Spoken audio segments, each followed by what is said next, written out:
Imagine having $35 billion just evaporate into thin air in less time than it takes to get a package delivered from Amazon. I mean, that is exactly what happened to one of Wall Street's most hyped AI hedge funds this week. Right.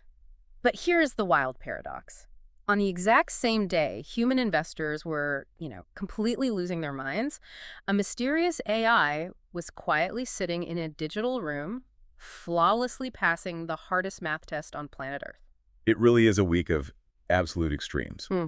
We're watching the chaotic frontier of our new digital reality unfold in real time. Welcome to the deep dive. I'm really glad you're here with us. We have a massive agenda today, and we're unpacking a lot of shifting tectonic plates. Yeah, there's a ton of ground to cover. So we're going to start by looking at a sprawling new open weights model from Alibaba. Then we'll navigate the very chaotic collision of AI with real-world markets and real-world laws. Which is getting super messy. It really is. We'll also check out some incredibly practical desktop tools you can actually use right now. Yeah.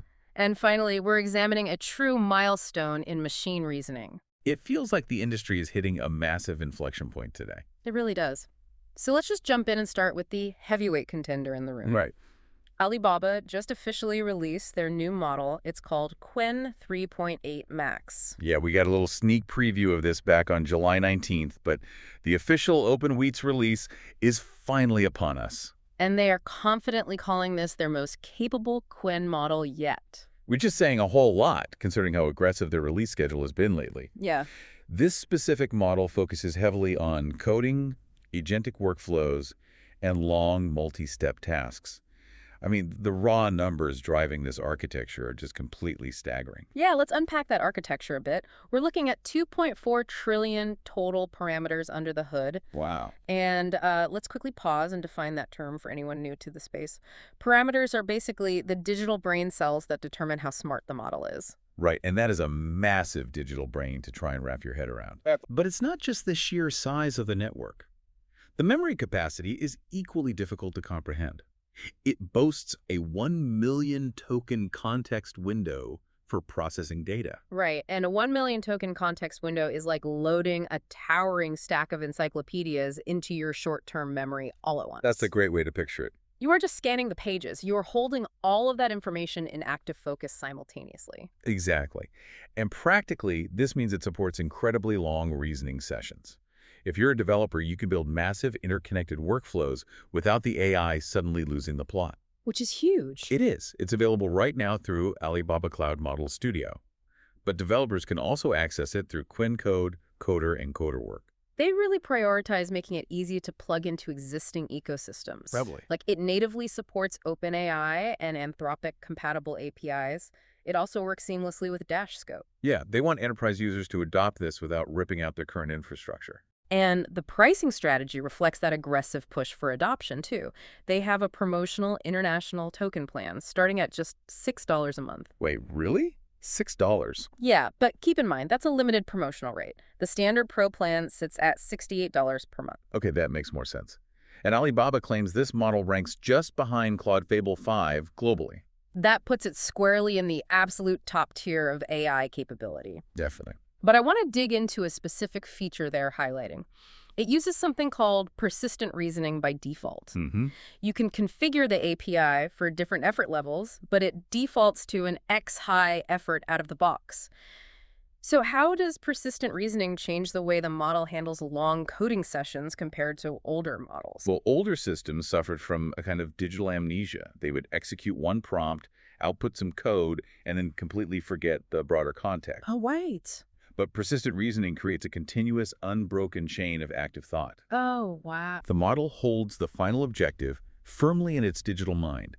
It checks each new line of code against the broader software architecture, and it constantly evaluates its own ongoing progress in real time. Without needing you to remind it what it's doing. Exactly. So it never loses its train of thought during complex tasks. It stays perfectly locked in from start to finish. Well, with models getting this massive and capable, the landscape is inherently shifting. Oh, absolutely. The immediate ripple effect is society frantically trying to put guardrails up, and we're seeing this friction play out very clearly in the cybersecurity space right now. Yeah. Safety institutes in the UK and the US recently ran some really extensive tests. They took a model called Kimi K3 and tested it against top U.S. models. To see if these systems could be weaponized by bad actors, right? Exactly. And the test results were honestly a bit unsettling to read.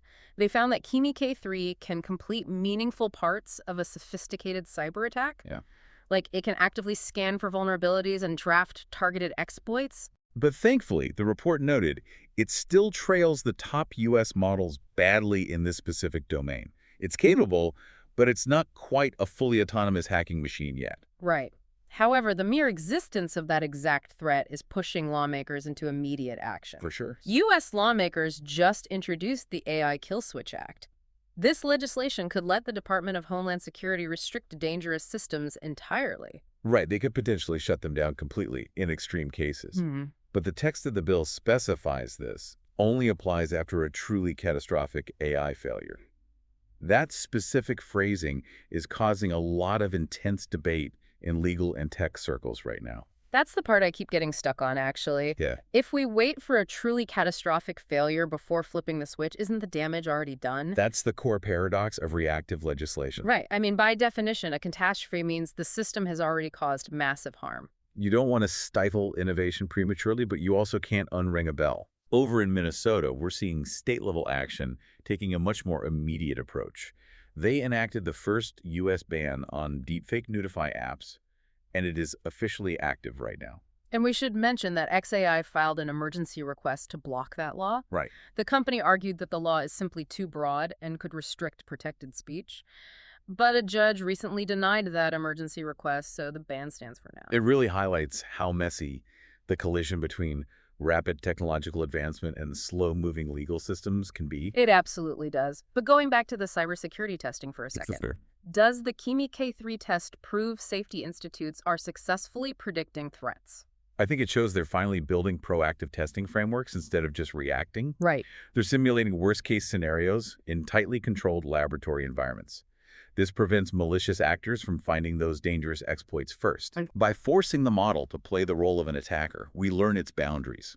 We uncover hidden vulnerabilities in our own infrastructure before they ever reach the general public. So catching these capabilities early gives us a crucial head start on defense. Exactly. It's an arms race, and proactive testing is our best radar. Man, that exact tension between AI's wild, unchecked potential and real-world regulation is explosive. It is causing absolute chaos in the financial markets right now. Oh, Wall Street is experiencing a brutal, historic reality check. Yeah. Leopold Aschenbrenner's massive AI hedge fund completely collapsed this week. It is hard to overstate the scale of this implosion. The fund crashed from $45 billion in managed assets down to just $10 billion. It's just wild. And that entire collapse happened in just a few days. Yeah, the underlying mechanics of the crash are terrifying. Their leverage reportedly reached an absolutely mind-boggling 400%. Wow. That is an unfathomable amount of financial exposure. What that means is they were borrowing massive amounts of money to amplify their bets on AI companies. It's like stacking Lego blocks of massive debt on a wobbly table of chip stocks. That is exactly what it is. And eventually, that wobbly table collapses under the immense weight. Right. A slight drop in chip stocks triggered massive margin calls from their brokers. And a margin call basically means the broker demands immediate cash to cover the dipping asset values. Right. They want their money. Exactly. And because the fund was so heavily leveraged, they just didn't have the cash. Which forced a desperate, heavily discounted sell-off across the board. They had to liquidate everything at fire sale prices just to survive. And, while the financial sectors are burning down, the consumer product side just keeps casually dropping updates. Whoa, the pace of these product drops is relentless. It is. Grok Imagine received a massive feature upgrade today. They now feature voice consistency and powerful multi-references for character generation. Yeah, and they also added text-to-video capabilities and native 1080p generation support. Google is not sitting still either. They're currently testing a brand new Gemini desktop app. Yeah, it has dedicated streamlined tabs for image and video generation. It also includes native camera capture and custom MCP server support. Which is great for developers who want to integrate specific local data contexts. Absolutely. But nobody actually knows when Google will launch it publicly. Typical Google. And then there's this strange, somewhat dystopian cultural side of AI developments. Oh, boy. Sam Altman made a very controversial suggestion about parenting this week. Right. He suggested that ChatGPT should make a morning podcast summarizing your kids' chaotic lives. Yeah, essentially an AI briefing to catch you up on what your children have been doing. And the backlash was immediate. Oh, yeah. One brutal reply on social media went completely viral. They simply asked, "What if you just talk to your children?" Yeah, that's a fair question. It hits a very raw nerve for a lot of people, myself included.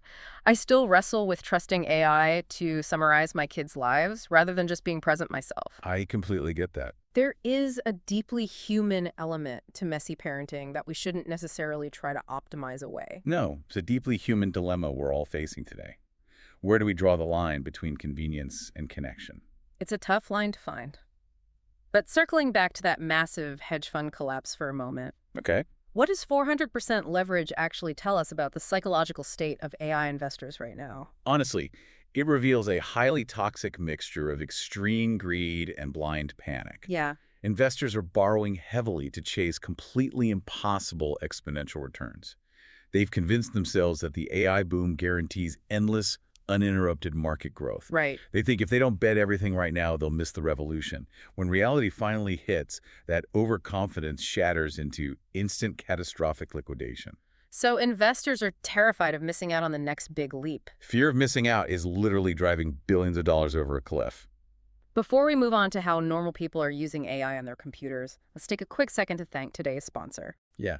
If you're listening to this deep dive, you probably know how impossible it is to keep up with the endless flood of AI research and news every single day. Exactly. It's overwhelming. That's why we use TechFlow. TechFlow is a free newsletter that sends a daily 5-minute breakdown of the most important tech news directly to your inbox. It's honestly the best way to stay in the loop without spending hours scrolling on social media. Yeah, you can check them out and sign up for free at techflow.com. Highly recommend it. So, while Wall Street gambles billions on the distant future of artificial general intelligence, Regular developers are quietly releasing incredibly practical tools today. right, these are pragmatic tools you can run on your desktop right now. We're seeing a major shift in the industry towards specialized AI teammates. People are moving away from the omniscient chatbots toward highly focused, narrow agents. Take Stanley, for example. It's a brand new AI tool that basically acts like an AI head of content. It's fascinating. It helps you research the latest trending topics online, synthesizing hours of reading into actionable insight. Yeah, and then it writes viral posts tailored to your exact brand voice. It even schedules those posts across all your social platforms automatically. That's incredibly useful. Then there's an impressive personal agent known as Zinli. Zinli acts as your dedicated personal AI representative. Right, it seamlessly answers incoming calls and handles your chaotic email inbox. It completes tedious administrative tasks directly on your behalf so you can actually focus on deep work. Which we all need more time for. Definitely. There's also a powerful tool called Captivo available now. Yeah, Captivo is a completely free AI-powered screen recorder. It helps you record, edit, and instantly add perfectly timed captions to your videos. Nice. You can create highly polished product demos without being locked into any recurring monthly subscriptions. Your Sitey is another fascinating tool targeting digital creators today. It turns all your scattered links into a beautiful, cohesive bio page. Oh, that's cool. It uses AI import features to build the site in seconds, and it provides deep performance analytics on the back end. And finally, there's a highly capable coding tool called LumiChats. This one is really exciting for developers. Yeah? LumiChats brings advanced AI coding directly to your desktop environment. It doesn't just give you code snippets to copy and paste, right? No, it lets the AI actively edit your local files directly. It can run automated commands and do real developer work right on your machine. And the best part is, it does all this without you ever needing to open the terminal. Oh, let's quickly define that for our non-technical listeners. Yeah, the terminal is basically the scary black screen where coders type raw text commands. Exactly. LumiChats completely remove that intimidating technical barrier to entry. You interact in plain English, and it handles the scary command line stuff silently in the background. Which brings up an interesting architectural debate. Is a collection of these specialized mini agents actually more useful than one giant generalized chatbot? In practical, everyday workflows. Absolutely. Yeah. Generalized chatbots often hallucinate when switching between wildly diverse tasks because their context gets polluted. Mini agents have highly restricted boundaries and very specific, crystal clear goals. Right, they don't get distracted. They don't get confused by irrelevant contextual data floating around. You string these narrow agents together to build incredibly reliable, automated workflows that actually function without constant human supervision. So niche tools win because they do one specific job flawlessly. Exactly. They aren't trying to be everything to everyone. Speaking of doing a job completely flawlessly, let's pivot to what might be the most incredible story of the week. Yeah, let's look at the ultimate test of pure human logic. We're talking about the International Math Olympiad here. The IMO is legendary. It's where the brightest young mathematical minds on the planet go to solve problems that would make most PhDs cry. Seriously. And a Chinese AI called RedNote just made absolute history there. Yeah, RedNote's beta system, called Note 3.0, scored a perfect 42 out of 42.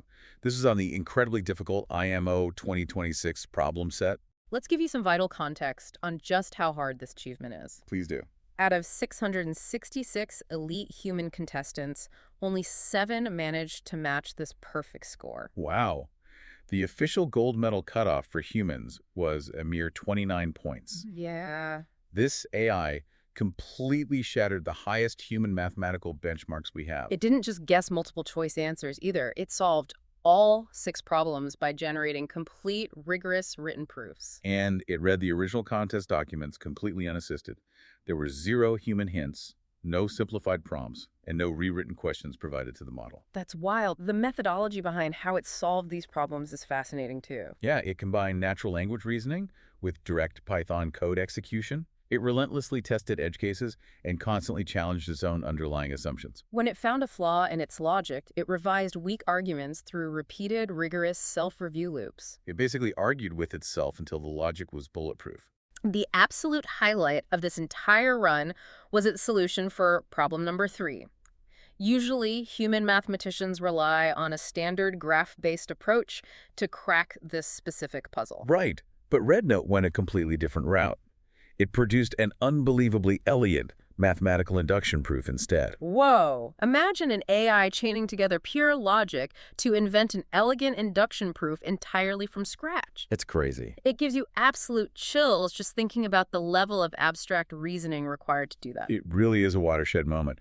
Now, we should mention the model still remains entirely in beta right now. RedNote hasn't disclosed its parameter size or its specific training data. They haven't shared their total compute budget with us either, which naturally leads to some healthy skepticism. Yeah. If they haven't disclosed their training data, how do we know the model didn't just memorize similar proofs from the internet? That's a huge, incredibly valid question. Memorization is always a concern with these models. But we should note that Huawei also reported a perfect 42 on this same test during this period using a totally different architecture. So RedNote is safely described as one of the first to cross this threshold, proving it's an industry-wide leap, not just a single lucky model. Exactly. It represents a massive paradigm shift in machine intelligence. AI math systems are definitively moving past simple pattern guessing and probabilistic text generation. They're actively writing full competition-level mathematical proofs completely autonomously today. And these aren't just approximations. These proofs survive rigorous human grading panels looking for the slightest logical error. It fundamentally changes our understanding of machine capability in abstract domains. Let's drill down into that methodology again for a second. Right. What does combining natural language with Python execution actually achieve during a complex math test? Natural language allows the model to brainstorm abstract theoretical concepts dynamically, much like a human thinking out loud. And then Python allows it to instantly test those concepts mathematically. It generates a complex hypothesis in English, writes a script to text it, and verifies the outcome. Oh, I see. This creates a closed loop of absolute logical certainty. Yeah. If the code fails, the reasoning is flawed, and it tries again. So it writes a mini program to double-check its own logic. Exactly. It uses code as an unbreakable anchor for its abstract thoughts. We are clearly witnessing a massive maturation phase in artificial intelligence today. It is moving far beyond the simple text generation tricks that captivated us just a few years ago. For sure. We have Qwen's sprawling memory successfully managing incredibly complex multi-step reasoning tasks over huge data sets. Yeah. We see RedNote crafting flawless, elegant mathematical proofs from pure scratch, rivaling the smartest humans alive. But alongside these miracles, we're also seeing brutal wake-up calls happening everywhere we look. Definitely. The stock market is violently punishing irrational AI investor hype and unchecked leverage. And legislative halls are frantically scrambling to build basic safety guardrails before the technology outpaces our ability to contain it entirely. AI is absolutely no longer just a digital sandbox experiment for researchers. It is driving immediate, tangible, real-world consequences right now, today. It's actively reshaping global finance, pushing the boundaries of the law, and fundamentally altering the landscape of scientific research. We've covered a lot of ground today, but I want to leave you with this one final thought. If an AI can write flawless mathematical proofs and execute complex parts of a cyber attack, but we still don't know how to build a fair kill switch to regulate it safely, where exactly does human intuition fit into the loop of the future?